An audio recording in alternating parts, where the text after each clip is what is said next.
গরু যখন মাত্র বাচ্চা দিল, বাচ্চা দেওয়ার পরপর কিন্তু ওর দুধের কোয়ান্টিটি অনেক বেশি থাকে, তখন এটা একটু ফ্যাটের পার্সেন্টেজটা কম থাকে। আমাদের ফার্মে আমরা যেটা করি, আমাদের 10% গরু কিন্তু থাকে, জার্সি ইউজ করি আমরা। জার্সি গরুর মিল্ক ফ্যাট বেশি থাকে। Happy cows produces better quality milk, এটা আমরা সবসময় বলি মিল্কিং হ্যাপি কাউস এভরিডে। সেই জন্য আমরা বলি বিএমসি, বাল্ক মিল্ক কুলার। আমরা বড় মিল্ক ট্যাঙ্কে দানাদার খাদ্যের পরিমাণটা কি হওয়া উচিত? একটা 20 লিটার প্লাস দুধের গরু, 550 কেজি লাইভ ওয়েট, ওর দানাদার হচ্ছে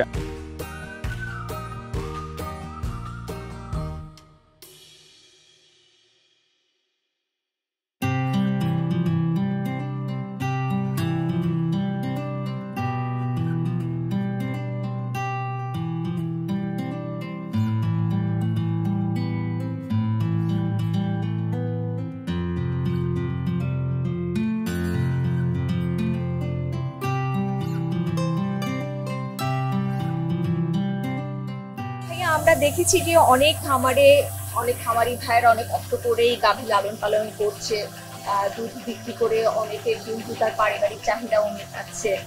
তো দেখা গেছে যে যতই তারা চেষ্টা করুক না কেন, কোনো না কোনো ভাবে দুধ পাতলা হয়ে যাচ্ছে।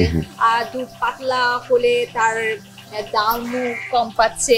আবার কোথাও কোথাও যেমন চিলিং সেন্টারে নিয়ে গেলে সেখানে তো আরোই দাম পাচ্ছে না বা নিতেও চাইছে না। তো আপনার তো ডেইরি ফার্ম, হ্যাঁ, এটি একটি ব্রিডিং ফার্ম। এখানে যেমন দুধালো গাভী আছে, মোটা তাজা করণ গরুও রয়েছে। তো ডেইরির একটা বেশ বড় পোর্শন রয়েছে এখানে। আপনি আমাকে একটু বলেন যে আপনার আসলে এই সমস্যাগুলো হয় কিনা। আপনার তো হয় না আমি জানি, তো সেটি একটু বলবেন এবং অন্যদের কেন হচ্ছে বলে আপনার মনে হয়? আচ্ছা, এইটাতে অনেকগুলা ফ্যাক্ট এসে গেছে আসলে একটা টপিক। এটা বেশ বড় একটা টপিক। আমি ব্রিফলি 4-5টা পয়েন্ট জাস্ট আপনাকে যদি বলি। ফার্স্ট অফ অল, গরু যখন মাত্র বাচ্চা দিল, বাচ্চা দেওয়ার পরপর কিন্তু ওর দুধের কোয়ান্টিটি অনেক বেশি থাকে, তখন এটা একটু ফ্যাটের পার্সেন্টেজটা কম থাকে। সো চিলিং সেন্টারগুলোতে যদি দুধ যায়, মনে করেন আমার 113 নাম্বার গরুটা বাচ্চা দিল মাত্র, আমি এই দুধটা চিলিং সেন্টারে নিয়ে যাচ্ছি। এই একটা গরুর দুধই কিন্তু আমি নিয়ে যাচ্ছি আমার ক্যানে করে। সো ওখানে দেখা যাচ্ছে ফ্যাট পার্সেন্টেজ কম আসতেছে, প্রাইসও কম দিচ্ছে। সেই জন্য আমরা বলি বিএমসি, বাল্ক মিল্ক কুলার। আমরা বড় মিল্ক ট্যাঙ্কে পিক ল্যাকটেশনে যেসব গরু আছে, যেগুলো মিড ল্যাকটেশনে আছে, সবার দুধ যখন একসাথে একটা বাল্ক মিল্ক ট্যাঙ্কে রাখি, তখন ওই ফ্যাটের পার্সেন্টেজটা একটা সমতায় চলে আসে, ব্যালেন্স হয়ে যায়। আর আরেকটা ফ্যাক্ট, আমাদের ফার্মে আমরা যেটা করি, আমাদের 10% গরু কিন্তু থাকে, জার্সি ইউজ করি আমরা। জার্সি গরুর মিল্ক ফ্যাট বেশি থাকে। সো এই জন্য আমাদের ফ্যাটটা সবসময় একটু হায়ার রেঞ্জে থাকে। আর আরও কিছু ফ্যাক্ট আছে, যেমন happy cows produces better quality milk, এটা আমরা সবসময় বলি মিল্কিং হ্যাপি কাউস এভরিডে, আমাদের চৌধুরী ক্রিমারি ব্র্যান্ডের ট্যাগলাইন। এটা হলো আপনার গরু যদি হ্যাপি থাকে, ওর দুধের কোয়ালিটি ডেভেলপ করবে। সো আবার ঘুরে ফিরে ওই ম্যানেজমেন্টের কথাই আসতেছে, আপনাকে গরুকে হ্যাপি রাখতে হবে, তাইলে দুধের কোয়ালিটি ভালো হবে। আপনার mid lactation, late lactation, fresh lactation, এদের সবার মিল্ককে আপনি এক জায়গায় নিয়ে মিক্স করে দেন দিবেন, আপনার ফ্যাটটা সমতায় থাকবে। থার্ড পয়েন্ট হলো আপনার ফিডিং। আপনি গরুকে যে খাবার দিচ্ছেন, খাবারটা যেন একটা ব্যালেন্সড ডায়েট হয়, টোটাল মিক্সড রেশন, টিএমআর দিবেন, তাইলে দেখবেন যে ওর ফ্যাটের পার্সেন্টেজটা সবসময় ভালো থাকবে।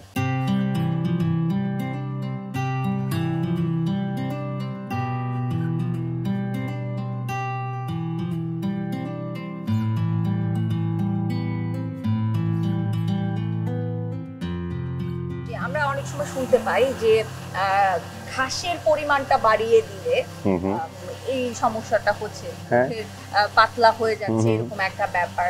তো আপনি যদি একটু তাদের উদ্দেশ্যে বলে দেন যে কনসেন্ট্রেট মানে দানাদার খাদ্যের পরিমাণটা কি হওয়া উচিত এবং একটি গাভীর জন্য কতটুকু পরিমাণে ঘাস দেওয়া দরকার। আসলে ওই যে টিএমআর তো সবগুলো মিক্স করেই টোটাল মিক্সড রেশন হয়। আপনি ঘাস যদি বেশি দেন, এটাতে পানির পরিমাণ তো বেশি, সো ওইটার এফেক্টটা দুধের মধ্যে পড়ে। গরুটা একটা মেশিন হিসেবে চিন্তা করেন, আপনি এখানে যে ধরনের ম্যাটেরিয়াল দিচ্ছেন, ও সেই ধরনের আউটকাম আপনাকে দিবে। সো আপনি আপনার খাবারটাকে যখন টিএমআর করবেন, মানে সাইলেজ, ঘাস, খড়, দানাদার, তখন একটা পারফেক্ট খিচুড়ির মতো একটা ব্লেন্ড হবে। ওই ব্লেন্ডটা ভেরি ইম্পর্টেন্ট। ওইটা আপনার দুধের ফ্যাট ভালো রাখবে, কোয়ালিটি ভালো রাখবে, এটা একটা বিষয়। আর যদি কি পরিমাণ দিতে হয় সেটা আমি বলি, সেটাও অবভিয়াসলি আবার ওই বডি ওয়েট অনুযায়ী ড্রাই ম্যাটারের উপরে বেস করে দেয়া হয়। সো আমাদের রাফলি আপনাকে একটা 550 একটা গাভীর আমরা মোটামুটি 15.5 থেকে 16 কেজি ওকে ড্রাই ম্যাটার দেই, মানে 3% থেকে একটু অ্যাবাভ। এই ড্রাই ম্যাটারটার মধ্যে 15.5 কেজি 16 কেজি ড্রাই ম্যাটার আমাকে মেলাতে হবে। সেটা মেলানোর জন্য প্রথমে আমরা 8 কেজি দানাদার বলি। 8 কেজি দানাদার আমরা এক্সিট করব না, ওইটা আমার এক্সিট লিমিট। 8 কেজি দানাদারে আপনার থাকবে হলো 92% ড্রাই ম্যাটার, সেখান থেকে অলমোস্ট 7.2 কেজি আপনি ড্রাই ম্যাটার পাইলেন। তাইলে আপনার অলমোস্ট আরও 10 কেজি লাগবে। ওই 10 কেজির মধ্যে আমরা তাকে সাইলেজ দেই 20 কেজি, তারপরে স্ট্র যেটা মোলাসেস স্ট্র ওইটা দেই 8 কেজি, আর ঘাস দেই 10 কেজি। তাইলে এটা ব্লেন্ডটা হয়ে যায় পারফেক্ট। তাইলে একটা 20 লিটার প্লাস দুধের গরু 550 কেজি লাইভ ওয়েট, ওর দানাদার হচ্ছে 8 কেজি, ঘাস হচ্ছে 10 কেজি, আর খড় মোলাসেস স্ট্র হচ্ছে 8 কেজি, আর সাইলেজ হচ্ছে 20 কেজি। সাইলেজটা ডেফিনেটলি খুব গুড কোয়ালিটি হতে হবে, ড্রাই ম্যাটার ভালো থাকতে হবে, ওইটাতে প্রোটিন ভালো থাকতে হবে, না হয় সেক্ষেত্রে আপনার সাইলেজ আর একটু বাড়াতে হবে। আচ্ছা, একটি পয়েন্ট আমি তুলতে চাই আপনার কথা থেকে, সেটি হচ্ছে আপনি মাঝখানে বলছিলেন যে দুধের ফ্যাট বাড়ানোর জন্য অনেকগুলো বিষয় আছে এর মধ্যে, তবে আরো একটি যেটি আমি তুলতে চাই সেটি হচ্ছে যে আপনি জার্সির সাথে ক্রস করাচ্ছেন ফ্রিজিয়ানের। রাইট। শুধু কি এখানে জার্সি আছে নাকি আরো অন্যান্য জাতের? না, আমরা আমাদের দেশের গরুগুলা মোস্টলি সাহিওয়াল, লোকাল এবং ফ্রিজিয়ানের ক্রস ব্রিড। তো সবার ব্লাড লাইনের ভিতরেই আমাদের জেবু ব্লাড লাইন, সাহিওয়ালের একটা ব্লাড থেকে যায় আছে। এর পাশাপাশি আমরা যেহেতু অনেকদিন ধরেই ফ্রিজিয়ান নিয়ে কাজ করছি, আমরা অলমোস্ট পিওর ব্রিডে চলে গেছি এখন। তো আমাদের ফ্রিজিয়ান পিওরের সাথে আমরা জার্সি পিওর ক্রস করতেছি। সো জার্সি হলস্টেইন ক্রস ব্রিডগুলা বডি ওয়েটটা একটু কমে যাচ্ছে, সাইজে ছোট হচ্ছে, তাইলে ওর ফিড কনজাম্পশনটা কম থাকবে, ওর ম্যানেজমেন্টটা ইজিয়ার, কম খাবারে আপনি একটা ছোট মেশিন থেকে একটা বড় মেশিনের সার্ভিস পাচ্ছেন, বিষয়টা এমন। সো জার্সি ফ্রিজিয়ান আমরা ক্রস করতেছি, পিওর জার্সি মেনটেন করতেছি, আর পিওর ফ্রিজিয়ান মেনটেন করতেছি। তো এই তিনটার ব্লেন্ডে আমাদের দুধের কোয়ালিটি এবং ফ্যাটটা আমরা ম্যানেজ করছি আর কি। আচ্ছা, আমাদের কথার মাঝে আপনারা একটা শব্দ শুনতে পাচ্ছেন, পিছনে মিল্কিং হচ্ছে, সেই জন্য আপনারা শব্দটি শুনতে পাচ্ছেন। যেমন আপনারা নিশ্চয়ই অনেকেই প্রশ্ন করতে চাইছেন, যে প্রশ্নটি আমি উপলব্ধি করছি সেটি হচ্ছে যে মেশিনে মিল্কিং করা ভালো নাকি হাতে মিল্কিং করানো ভালো? মেশিনে ভালো, হাতে ভালো, দুইটাই ভালো, কিন্তু আপনার ম্যানেজমেন্ট কোনটা আপনাকে সাপোর্ট করে বা আপনি কোনটা করতে চান সেটা ইম্পর্টেন্ট। তো আপনি কমার্শিয়াল একটা ডেইরি হাতে মেনটেন করাটা ভেরি টাফ, আর মেশিনে মেনটেন করলে, যেহেতু আমরা চৌধুরী ক্রিমারি ব্র্যান্ডে আমরা আমাদের প্রোডাক্ট সেল করি, সো আমাদের টার্গেট থাকে দুধটা যতটা ক্লিনভাবে কালেক্ট করা যায়। সো মেশিনে আমরা খুব ক্লিনভাবে এটা কালেক্ট করতে পারি, একদম আডার থেকে পাইপের মাধ্যমে এটা বাকেটে চলে আসতেছে। So the machine is 100% safe and clean, total প্রসেসটাতে কোনো হাতের ছোঁয়া নাই।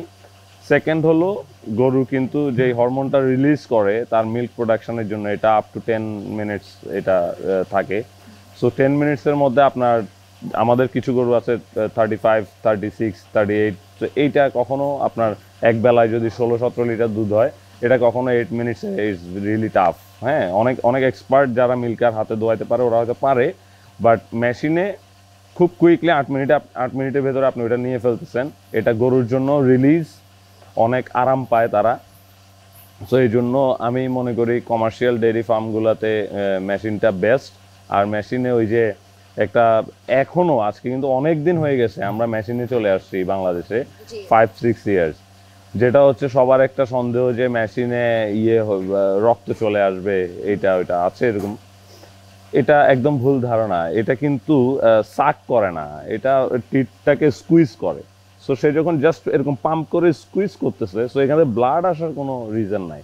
আর আপনি তো দেখতেই পাচ্ছেন যে আপনার ক্লাস্টারের নিচে যেখানে দুধ এসে জমা হয়ে তারপর যাচ্ছে, ওখানে যখন আপনি তাকায় দেখবেন যে দুধ আসতেছে না, দেন ইটস ফাইন। এটা হলো আমাদেরটা তো আসলে মানে ফুললি অ্যাডভান্সড ডেয়ারি পার্লার না, এর চেয়ে আরও অ্যাডভান্সড ডেয়ারি পার্লারগুলোতে আপনার অটোমেটিক সেন্সরও থাকে, দুধ শেষ অটো খুলে পড়ে যাচ্ছে। সো এটা এটা এটা এটা ম্যানেজ করে নিতে হবে আর কি, যে আপনি কিভাবে এটা ইয়ে করতে চাচ্ছেন। একটা ভালো পয়েন্ট আপনি চলে এসেছেন ভাইয়া, যে আমাদের এখানে অ্যাডভান্স মিল্কিং মেশিন রয়েছে যেগুলো সেন্সর আছে, অটোমেটিক্যালি অফ হয়ে যায়।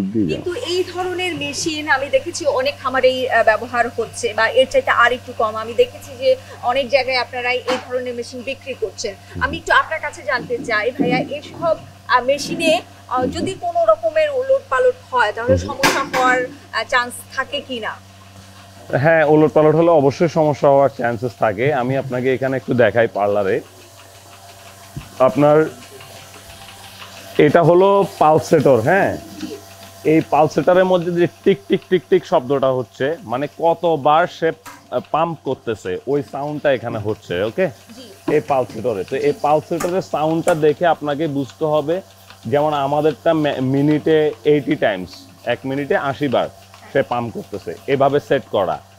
এইটা অনেক হায়ার, মানে অনেক বেশি দুধের গরুর ক্ষেত্রে এটা 120 পর্যন্ত সেট করা হয়। তো এই জিনিসটাতে যদি উলট পালট হয় তখন হয়তো প্রপারলি তার দুধ আসবে না, তখন টুকটাক ঝামেলা হতে পারে। আর একটা আমি ফার্মারদেরকে বলবো যে আপনার মেশিন যারা ইউজ করেন, মেশিন সম্পর্কে একটু বেসিক জ্ঞান থাকতেই হবে, এটা মাস্ট। কারণ যখন তখন ছোট ছোট কিছু বিষয়, এটার জন্য আপনার যদি মেকানিককে ডাকতে হয়, ইঞ্জিনিয়ারকে ডাকতে হয়, ততক্ষণে কিন্তু আপনার ক্ষতি হয়ে যাবে। একবেলা আপনি মিল্কিং করতে দেরি হয়ে যাবে। সো খুব কঠিন কিছু না, এটা একটু মনোযোগ দিয়ে দেখতে হবে আর কি। আপনাকে ওই মন থেকে আসতে হবে আসলে কাজ। এই যে এই ভ্যাকুয়াম ট্যাঙ্ক, এই ভ্যাকুয়াম ট্যাঙ্কটা পারফেক্টলি যেন এয়ার পাম্প করতে পারে, ওই জিনিসটার দিকে একটু খেয়াল রাখতে হবে। এই বিষয়টি আমি এনেছি এই জন্যই, কারণ আপনি হাতে দুধ দহন করলে যেমন হয়, যদি উলট পালট হয়ে যায় সেক্ষেত্রে যেমন আপনার ম্যাস্টাইটিস হওয়ার চান্স থাকে, ঠিক তেমনি মেশিনেও যদি উলট পালট হয় তাহলে সেটাও হবে। আমরা যদি মেশিনটা জাস্ট একটা মানুষের সাবস্টিটিউট, আপনি একটা মানুষের বদলে মেশিনটা ইউজ করতেছেন।